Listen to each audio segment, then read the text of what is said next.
So ఇంకా questions ఏంటి అంటే అంగం స్తంభించినప్పుడు కాకుండా న్యాచురల్‌గా ఉండేటప్పుడు అంటే ఫ్లాసిడ్ స్టేట్‌లో సుప్తావస్థలో ఉండేటప్పుడు అంగం సైజు పెద్దది కావాలి అని కొంతమంది కోరుకుంటుంది.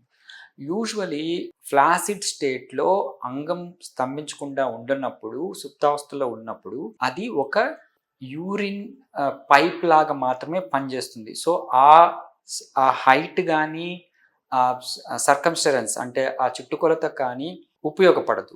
బేసికలీ కాస్మెటిక్ పర్పస్ చూడ్డానికి ఆర్ అట్లాంటి వీడియోస్ వాటికి మాత్రమే అది ఉపయోగపడుతుంది గానీ, సుప్తావస్థలో అంగానికి ఒక యూరిన్ పైప్ మాత్రమే లాగానే పనిచేస్తుంది. సో, దయచేసి నాకు సుప్తావస్థలో పెద్దదిగా లేదు అని మాత్రం ఇబ్బంది పడాల్సిన అవసరం లేదు.